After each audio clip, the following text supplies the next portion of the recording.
Shalom saudara, salam berjumpa kembali di dalam anugerah dan kasih Tuhan.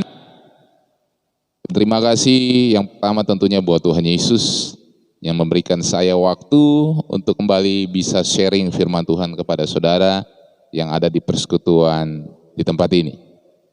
Ya, bahwa kebaikan Tuhan itu tidak pernah berubah. Amin. Terima kasih yang kedua kepada setiap atau segenap pengurus Persekutuan Ekumene yang kembali memberikan saya kesempatan untuk bisa membagikan firman Tuhan kepada saudara, membagikan kabar baik kepada saudara. Dan terima kasih kepada saudara semua yang mau mendengarkan firman Tuhan hari ini. Puji Tuhan saudara. Untuk mendasari sharing hari ini kita akan membaca kitab Roma pasalnya yang kelima ayat sampai ayatnya yang kelima. Sekali lagi, Roma pasal 5 ayat 1 sampai ayat yang kelima. Namun sebelum kita membaca firman Tuhan ini, kita akan berdoa bersama-sama minta pertolongan kepada Tuhan. Kita berdoa. Bapa, di dalam nama Tuhan Yesus, kami mengucap syukur karena kasih-Mu sangat besar dalam hidup kami. Kami boleh ada kembali di tempat ini bersekutu manis dengan Tuhan. Dan tiba-saatnya kami akan mendengarkan firman-Mu. Karenanya urapi hamba sebagai penyambung lidah Tuhan. Bahkan urapi setiap telinga-telinga umat-Mu yang mendengarkannya. Agar yang hamba sampaikan boleh menguatkan mereka untuk menjalani kehidupan mereka saat-saat ini. Kami tolak segala kuasa kegelapan, kuasa iblis yang ingin mencuri firman-Mu. Dalam nama Tuhan Yesus. Dalam nama Tuhan Yesus. Dan biarlah belas kasihan Tuhan, hadirat Tuhan yang menguasai tempat ini Bapak. Terima kasih Tuhan. Kami siap dengar firman-Mu. Dalam nama Yesus, haleluya. Amin. Haleluya. Mari kita baca. Roma 5 ayat 1 sampai ayatnya yang kelima. Saudara bisa mengikuti dan saya akan membacakannya. Sebab itu, kita yang dibenarkan karena iman, kita hidup dalam damai sejahtera dengan Allah oleh karena Tuhan kita Yesus Kristus. Oleh Dia, kita juga beroleh jalan masuk oleh iman kepada kasih karunia ini. Di dalam kasih karunia ini kita berdiri dan kita bermegah dalam pengharapan akan menerima kemuliaan Allah. Dan bukan hanya itu saja, kita malah bermegah juga dalam kesengsaraan kita. Karena kita tahu bahwa kesengsaraan itu menimbulkan ketekunan. Dan ketekunan menimbulkan tahan uji. Dan tahan uji menimbulkan pengharapan. Dan pengharapan tidak mengecewakan. Karena kasih Allah telah dicurahkan di dalam hati kita oleh Roh Kudus yang telah dikaruniakan kepada kita. Amin. Firman Tuhan berkata, saudara, berbahagialah setiap kita yang membaca firman Tuhan. Berbahagialah kita yang merenungkan firman Tuhan. Bahkan berbahagialah kita yang melakukan firman Tuhan dengan setia. Haleluya. Puji Tuhan saudara. Pengharapan di dalam Kristus. Itu tema sharing hari ini. Pengharapan di dalam Kristus. Situasi hari ini, bahkan sebelum-sebelumnya, sejak tahun lalu saudara. Situasi yang tidak menentu, yang tidak membuat orang berbebas lagi melakukan aktivitas seperti biasa yang 2019 ke bawah. Orang terkekang dengan situasi, kondisi, keadaan yang membuat orang menjadi saling curiga satu dengan yang lain. Namun hari ini saudara, kabar baik datang kepada kita semua. Situasi ini tidak akan membatasi pengharapan saudara kepada Kristus. Amin. Nah, bicara tentang pengharapan. Apa itu pengharapan saudara? Mari kita sama-sama buka dan pelajari. Apa arti kata pengharapan dalam Kamus Besar? Kalau saudara pernah baca Kamus Besar Bahasa Indonesia, saudara klik pengharapan. Artinya apa? Nah, pengharapan dalam Kamus Besar Bahasa Indonesia diterangkan bahwa pengharapan berasal dari kata dasar harap, hope, apalagi ekspektasi, atau harap yang berarti mohon, apalagi minta. atau pengharapan ini adalah suatu keinginan supaya sesuatu terjadi dalam terjadi sesuatu yang biasanya sesuai dengan kebutuhan dan keinginan. Nah, itu kata pengharapan dalam Kamus Besar Bahasa Indonesia. Nah, artinya saudara, kehidupan kita ini harus memiliki pengharapan agar semua situasi ini tidak akan membatasi saudara untuk bisa melakukan aktivitas saudara, terutama aktivitas saudara untuk dekat dengan Tuhan. Amin. Bilang kiri kanan, ayo dekat dengan Tuhan. Ya saudara, ini realita yang terjadi saat ini. Banyak orang sering dalam dunia ilusi. Maksudnya begini, di mana mereka hanya mencari pekerjaan, dan pekerjaan. Tujuan mereka hanya sukses. Tujuan mereka banyak uang, finansial mereka berlimpah, keuangan mereka kuat, dan sibuk dengan urusan-urusan yang membuat mereka akhirnya jauh dengan Tuhan. Sibuk dengan keluarga, kegiatan-kegiatan keluarga dan sebagainya. Bahkan mereka atau mungkin kita saudara, kita lupa melihat tujuan hidup kita yang sebenarnya. Kita lupa melihat tujuan kita yang sesungguhnya kepada Tuhan. Nah, karenanya saudara, hari ini biarlah kita lebih memahami tentang karya Tuhan yang Tuhan kerjakan dalam hidup kita, supaya kita bisa berharap kepada Tuhan. Ayat 1 di situ saya baca, Roma 5 tadi. Sebab itu, kita yang dibenarkan karena iman, kita hidup dalam damai sejahtera dengan Allah oleh karena Tuhan kita, Yesus Kristus. Artinya saudara, kita ini sudah disebut berbahagia karena kita dibenarkan karena iman kita kepada Tuhan Yesus. Tidak ada pribadi yang lain berkata bahwa engkau sudah diselamatkan. Engkau kalau ketemu dengan saya, engkau kalau berharap kepada saya, maka engkau bisa sampai ke sorga. Yohanes 14 ayat 6 berkata, Yesus sendiri yang ngomong, akulah jalan dan kebenaran dan hidup. Tidak ada seorang pun yang datang sampai kepada Bapa. Artinya masuk dalam sorga kalau tidak melalui Yesus. Nah, ini kabar baiknya saudara. Sampaikan itu bahwa supaya mereka pun berharap hanya kepada Kristus. Berharap akan pertolongan Tuhan. Nah, walaupun saudara, dari sisi kehidupan iman kita, ini realita juga yang terjadi saudara, bahwa dunia pun sering melihat orang Kristen itu sebagai orang yang gak rasional. Orang yang menurut mereka tidak masuk logika mereka. Kenapa mereka berpikir seperti itu saudara? Mereka berpikir bahwa orang Kristen itu gak rasional, karena kita hanya percaya kepada iman saja. Kita berharap dengan iman kita bahwa kita diselamatkan. Akibatnya orang di luar sana saudara sulit menerima sharing firman Tuhan. Sulit menerima iman kita. Dan itu terjadi. Di sekitar kita banyak saudara, aduh orang Kristen tuh kok aneh ya. Masa Tuhannya bisa mati? Masa Tuhannya bisa disiksa? Masa Tuhannya disalib? Saudara, karya Tuhan, dia sudah datang dari sorga, menjelma menjadi seorang manusia, supaya hubungannya dengan saudara, hubungan antara Tuhan dengan manusia bisa diperbaiki. Dan dia lakukan semua itu saudara, agar saudara dan saya boleh diselamatkan. Walaupun terjadi orang sulit menerima itu saudara. Akhirnya kita juga sulit men-sharingkan iman kita karena tidak ada kebenaran yang menurut logika mereka tadi, tidak objektif. Karena kita hanya percaya dengan iman kita kepada Kristus. Nah, karenanya saudara, banyak juga yang terjadi, orang-orang yang sudah Kristen pun, mereka kadang juga merasa tidak boleh berpikir kritis di dalam gereja mereka, di dalam gereja lokal mereka. Akhirnya mereka hanya menerima apa saja yang di-sharingkan, dikhotbahkan. Nah, saudara harus juga berpikir kritis supaya saudara juga bisa memahami karya Tuhan yang saudara alami dalam hidup saudara. Nah, saudara yang saya kasih dalam Tuhan, menurut sains, secara sains, hidup kita ini hanyalah sebuah kebetulan menurut ilmu pengetahuan, menurut orang-orang yang berpikir secara logik, berpikir secara logika pikiran mereka. Ya, mereka berpikirnya begini. Kenapa mereka sebutkan sebuah kebetulan? Dari lumpur basah, Lalu lumpur tanah liat ini ya berevolusi menjadi sesosok manusia.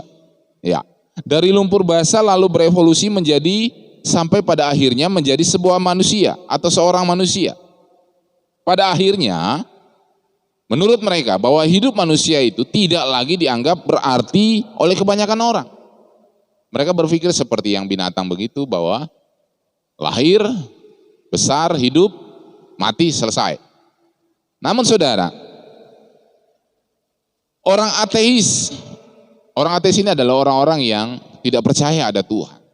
Mereka tidak percaya. Mereka berpikirnya sama, bahwa hidup, jalani kehidupanmu, mati, selesai. Tidak ada kehidupan lain.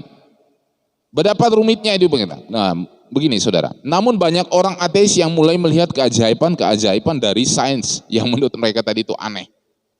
Ya, betapa rumitnya tubuh kita yang tidak mungkin terjadi secara kebetulan atau dari evolusi. Nah, karena mereka berpikir tadi bahwa kita terjadi karena evolusi dari lumpur tadi, tanah liat menjadi manusia. Nah, tapi mereka begitu pelajari betapa rumitnya tubuh kita ini dan tidak mungkin terjadi secara kebetulan, yang terjadi karena evolusi tadi. Dan akhirnya saudara, dari logika mereka itu, mereka menjadi percaya memang Tuhan itu ada. Dan mereka bertobat, menerima Tuhan Yesus Kristus sebagai juru selamat pribadi mereka. Nah, karenanya saudara, pesan hari ini kepada kita semua, saudara-saudara yang ada di tempat ini, tempat saudara bekerja, saudara tidak perlu takut dengan logika-logika berpikir sains saat membagikan iman saudara kepada mereka, saat saudara bersaksi kepada mereka, saat saudara menyampaikan kabar baik dari Kristus kepada mereka. Jangan pernah takut. Bahkan saat kita semakin kritis saudara, dalam sains kita, dalam logik kita, dalam pemikiran kita secara manusia, kita akan semakin melihat betapa ajaibnya Tuhan, betapa agungnya karya Tuhan kita, yang tidak bisa dijelaskan dengan sains apapun. Tidak bisa saudara. Kita akan semakin mengalami hadirat Tuhan, semakin mengalami karya Tuhan yang luar biasa dalam hidup kita. Karenanya pesannya jangan takut saudara. Bagikan, sharingkan tentang kebaikan Tuhan, agar pengharapan mereka juga menjadi pengharapan yang tidak mengecewakan. Ayat 2 saudara. Oleh Dia kita juga beroleh jalan masuk, oleh iman kita kepada kasih karunia ini, karunia diri, dan kita juga bermegah dalam pengharapan akan menerima kemuliaan Allah. Ayat 3. Dan bukan hanya itu saja, kita malah bermegah juga dalam kesengsaraan kita, karena kita tahu bahwa kesengsaraan itu menimbulkan ketekunan. Nah, hubungannya apa saudara? Saudara perhatikan ini. Kalau tidak ada Tuhan, maka kita akan kehilangan pengharapan. Sekali lagi, kalau kita tidak memiliki Tuhan Yesus, maka kita pun akan kehilangan pengharapan. Karena di sini jelas, ayat 3. Dan bukan hanya itu saja, kita malah bermegah juga dalam kesengsaraan kita.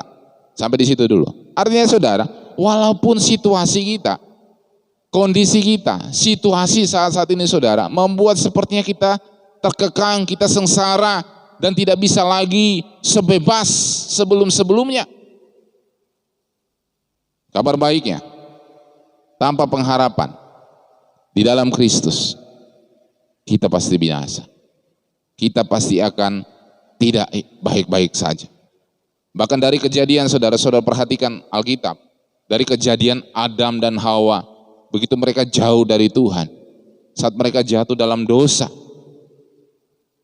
Allah sudah berjanji kepada mereka bahwa mereka akan memberikan Sang Juru Selamat untuk memulihkan hubungan Tuhan dengan manusia. Itulah yang disebut pengharapan. Amin. Pengharapan dalam Kristus tidak pernah mengecewakan. Dua hal pelajaran dari kata pengharapan ini saudara. Yang pertama, pengharapan akan masa depan kita di luar dari dunia ini. Sekali lagi, pelajaran dari pengharapan ini adalah pengharapan akan masa depan kita di luar dari dunia ini. Ayat 4. Dan ketekunan menimbulkan tahan uji, dan tahan uji menimbulkan pengharapan. Amin. Haleluya. Karenanya saudara, mari kita terus tertuju. Bagaimana untuk kita terus bisa tertuju? Kita harus tekun dalam ayat 4 ini. Dan ketekunan menimbulkan tahan uji. Dan tahan uji menimbulkan pengharapan. Amin saudara. Pengharapan kita akan Kristus dalam hidup kita. Kalau kita terus tertuju kepada masa depan kita, maka kita akan bertemu dengan Tuhan dan hidup selamanya dengan Kristus.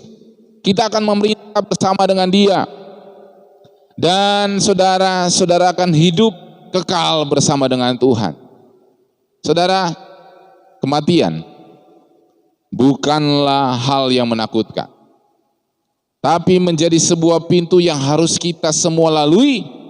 Sebuah pengharapan atau sebuah pintu pengharapan buat kita yang percaya untuk menuju sorga selama-lamanya. Karenanya jangan takut.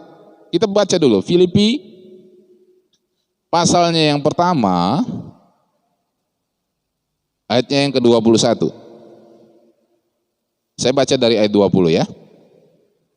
Sebab yang sangat kurindukan dan kuharapkan ialah bahwa aku akan saya baca sekali lagi. Sebab yang sangat kurindukan dan kuharapkan ialah bahwa aku dalam segala hal tidak akan beroleh malu, melainkan seperti sedia kala, demikian pun sekarang Kristus dengan nyata dimuliakan dalam tubuhku, baik oleh hidupku maupun oleh matiku. Ayat 21. Karena bagiku hidup adalah Kristus dan mati adalah keuntungan. Nah saudaraku, jadi yang kedua saya ingin bagi kepada kita semua, bahwa dengan pengharapan kita juga bisa memfokuskan diri pada apa tujuan hidup kita yang Tuhan mau kita kerjakan. Kita harus punya fokus yang benar kepada Kristus. Kita harus punya tujuan yang benar di dalam Kristus, di dalam kehidupan kita ini, di dalam menjalani semua hal yang Tuhan percayakan untuk kita jalani saat-saat ini. Ini bukan fokus untuk memenuhi kebutuhan pribadi kita saja saudara, tapi fokus kita tentang keimanan kita kepada Kristus. Karena saudara, dalam ayat ini menegaskan, saudara hidup itu sebuah anugerah. Hidup adalah Kristus. Nah, Kristus itu adalah anugerah kita. Dan dalam ayat kata-kata selanjutnya dalam ayat ini, dan mati adalah keuntungan. Karena saya katakan tadi di awal bahwa kematian itu adalah pintu pengharapan saudara untuk datang kepada Kristus. Karenanya saudara, mari kita sebagai umat-umat yang percaya kepada Tuhan, tetap fokuskan hidup saudara pada tujuan hidup saudara, yaitu apa? Menyenangkan hati Tuhan. Ada pujian yang sangat memberkati kita semua. Kata-katanya seperti ini. Menyenangkanmu, senangkanmu, hanya itu kerinduanku. Menyenangkanmu, senangkan hatimu, hanya itu kerinduanku. Amin. Kalau saudara bisa menyenangkan hati Tuhan, pengharapan dalam ayat 5 pasal 5 tadi dalam Roma, saya akan bacakan sekali lagi buat kita semua. Roma pasal 5 ayat yang kelima berkata seperti ini. Dan pengharapan tidak mengecewakan, karena kasih Allah telah dicurahkan di dalam hati kita oleh Roh Kudus yang telah dikaruniakan kepada kita. Pengharapan kita tidak mengecewakan. Kesimpulannya saudara, dunia membutuhkan kasih, namun sedihnya saudara, gereja dan kebanyakan orang, saya maksud kebanyakan orang Kristen, sering lebih gampang untuk menghakimi saudara-saudaranya. Sering saudara tidak mengasihi satu sama lain. Bahkan saat seorang saudara yang jatuh, mereka malah menjudge mereka dan menjauhkan diri mereka dari yang menurut mereka orang itu sudah berbuat dosa. Dan perintah Tuhan hari ini kepada kita semua saudara, mari kita keluar untuk datang mengasihi mereka. Kita keluar dan mengabarkan kabar sukacita ini. Kabar pengharapan bahwa di dalam Kristus hidup kita tidak mengecewakan. Kabar bahwa damai sejahtera Tuhan itu ada dalam hidup kita, hidup dalam hati saudara dan saya. Dan bahwa kematian Yesus, Dia sudah lakukan itu buat kita. Sehingga kita tidak hidup lagi dalam kekosongan. Sehingga kita tidak hidup lagi dalam dosa, lumpur dari sesuatu yang jauh dari Tuhan. Karena ya saudara, tekanan hari ini, hidup kita harus menjadi sebuah testimoni. Haleluya. Amin. Tuhan Yesus semakin memberkati. Mari kita berdoa. Bapa di dalam nama Tuhan Yesus, Bapa yang kami sembah, Bapa yang ada di dalam sorga, kami berterima kasih buat waktu yang indah ini Tuhan. Kami sudah mendengarkan firman-Mu. Karenanya biarlah firman ini jatuh di tanah yang baik di hati setiap umat-umat-Mu yang mendengarkan. Dan biarlah firman ini akan berakar, firman ini akan bertumbuh, firman ini akan berbuah-buah lebat dalam hidup kami semua. Dan kami bukan hanya menjadi pendengar, tapi kami menjadi pelaku-pelaku firman-Mu. Hamba memberkati setiap mereka yang hadir hari ini, yang mendengarkannya. Tuhan memberkati pekerjaan mereka, memberkati usaha mereka, memberkati rumah tangga mereka, memberkati anak-anak mereka, agar hidup mereka terus mengalami kedahsyatan dan keajaiban Tuhan, bahkan mujizat Tuhan terus terjadi dalam hidup mereka. Hamba memberkati manajemen perusahaan di tempat ini Tuhan. Karena Tuhan memberkati semua yang menjadi program dan rencana pekerjaan mereka. Tuhan Yesus semakin memberkati. Terima kasih Tuhan Yesus, terpujilah nama-Mu. Kami juga bersyafaat buat bangsa dan negara kami. Berkati pemerintahan bangsa kami, dari presiden sampai semua yang terendah sekalipun. Biarlah setiap decision yang diberikan oleh presiden mendatangkan keadilan bagi seluruh bangsa Indonesia. Dan seluruh rakyatnya hidup merasakan damai sejahtera juga yang daripada Tuhan. Terima kasih buat kepala daerah juga Tuhan memberkati. Bahkan kota-kota di mana kami tinggal kiranya Tuhan selalu menjaga, memberikan kedamaian dan keamanan. Karenanya kami berdoa dan memberkati TNI Polri yang berjaga-jaga buat bangsa kami. Berikan mereka kemampuan hikmat daripada Tuhan, agar terus bisa menjaga keutuhan negara kesatuan Republik Indonesia ini tetap damai. Terima kasih Tuhan, terpuji nama-Mu. Ini doa dan sembahyang kami hari ini. Kami sampaikan kepadamu, hanya di dalam nama Tuhan Yesus Kristus, yang adalah Tuhan dan Juru Selamat kami yang hidup. Kami berdoa dan mengucap syukur. Haleluya, haleluya, haleluya. Amin. Shalom.